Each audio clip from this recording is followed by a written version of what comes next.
नमस्कार दोस्तों, मध्यम वर्गीय परिवार के लोग जब आपस में बैठ कर के खाना खा रहे होते हैं तो ये बात कर रहे होते हैं कि नेता कौन कौन से झूठ बोलना है। एक छोटा सा बच्चा भी ये जानता है कि नेता किस स्तर का झूठ बोलते हैं। इनफैक्ट पान की दुकानों पर आपस में बात करते हुए आप देखेंगे कि हर तीसरा आदमी कह रहा है कि वो झूठ बोल रहा है। लेकिन भारत में क्या झूठ बोलना इतना आसान है? क्या इलेक्शन रिफॉर्म के नाम पर भारत में कोई चीज हो नहीं सकती? क्या झूठ बोलने के बाद कोई सजा इन नेताओं को मिलती है? यह आपको सोचने की जरूरत है।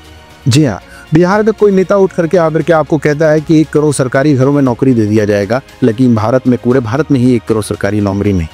इस तरीके के झूठ बोलना क्या अपराध नहीं? बिहार का कोई नेता उठ करके आकर के कहता है कि हम वक्फ ऐड के खत्म कर देंगे। राज्य सरकारों के पास किस तरीके का पावर ही नहीं है जो पार्लियामेंट कानून को खत्म कर दे, और लोग तालियां बजा रहे होते हैं। तो क्या इस झूठ का कोई अपराध नहीं? दुनिया भर में झूठ फ्री वीज के नाम पर आप लोगों के सामने बोला जा रहा है। एक वोटर तुमको ये बोल दिया जा सकता है, एक नेता बोलने का ये अधिकार रखता है कि वो उसको मर्सिडीज बेंच से लेकर के उसको चांद के प्लॉट पे भी घर बना करके दे देगा। लेकिन वोट देने के बाद जब सत्ताएं आ जाए, सत्ताएं आने के बाद अगर वो अपनी मैनिफेस्टो को पूरा नहीं कर पाते, अपने वादों को पूरा नहीं कर पाते, तो क्या उनके लिए कोई सजा का अधिकार है? जी नहीं। भारत में झूठ बोलना असल में केवल पाप है, लेकिन उस पाप की कोई सजा नहीं। भारत में माँ बाप अपने बच्चों को सिखाते हैं कि झूठ बोलना पाप है, लेकिन उस पाप की कोई सजा इसलिए नहीं क्योंकि भारत में कानून के आधार पर झूठ बोलना कहीं से भी अपराध नहीं माना जाता। विदेशों में आप जाकर के देखेंगे तो नार्को कॉलीग्राफ, ब्रेन मैपिंग टेस्ट जैसे कानून मौजूद हैं। अगर कोई भी आदमी झूठ बोलता है तो उसका नार्को कॉलीग्राफ कराने के बाद उसकी बात को निकाल कर उसके सत्य का पता करके उसको 10 से 20 साल तक की सजा दी जाती है। लेकिन जब यही नेता उठ करके आपके सामने झूठे मैनिफेस्टो, झूठे वादे, झूठे वचन देते हैं, तब क्या होता है? आपको इस चीज़ पर गौर करने की ज़रूरत है। आपको ध्यान देने की ज़रूरत है। ये इलेक्शन रिफॉर्म के नाम पर आज तक पार्लियामेंट में क्यों नहीं बहस हुआ? आज तक पार्लियामेंट के टेबल पे इलेक्शन रिफॉर्म के नाम पर दुनिया भर की कमेटी ने जो रिपोर्ट्स बनाई वो क्यों नहीं आए? आपको ये सोचने की ज़रूरत है। इलेक्शन रिफॉर्म्स की इसलिए आवश्यकता है क्योंकि आज की राजनीति केवल झूठ की राजनीति है। आप बहुत अच्छी तरीके से जानते हैं कि अगर 2 करोड़ घरों का वादा देने की बात कर रहे हैं बेबरों, 2 करोड़ जब तक आप देंगे तब तक 5 करोड़ और आप देंगे।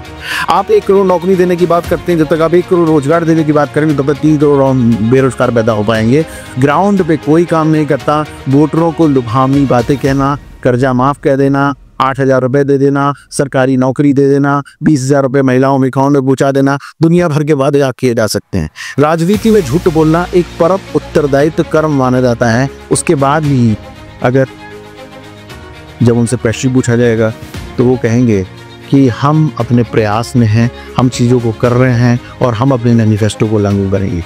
बिहार की राजनीति में कुछ इस तरीके से ही हो रहा है। आज तक कोई भी प्रेजेंटेशन तेजस्वी यादव और आरजेडी ने हमने आपके सामने नहीं रखा जिसमें वो ये बता सकें कि किस तरीके से वो सरकारी घरों को नौकरियां देंगे। क्यों झूठ?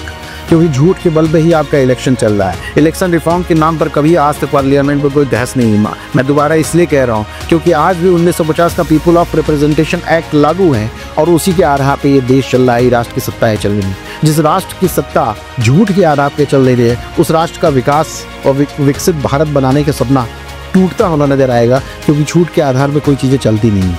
ये लोग केवल वोटरों को लुभाने के लिए झूठ बोलते हैं, वोटरों को किसी भी तरीके से उनका वोट पाने के लिए झूठ बोलते हैं। इनकी सोच राष्ट्रीय स्तर की नहीं होती। अगर ये होती तो आज पार्लियामेंट में इलेक्शन रिफॉर्म को लेकर के बहस हो रही होती और इलेक्शन रिफॉर्म होता। देश में फर्जी वोटर, झूठे घुसपैठिए, झूठे कागज, झूठे जन प्रमाण पत्र न बन रहे होते, narco polygraph, brain mapping test बन रहा होता, जिसके कारण देश में इलेक्शन रिफॉर्म होता और अच्छे नेता, अच्छे स्तर पर बात करने वाले लोग आपके समक्ष।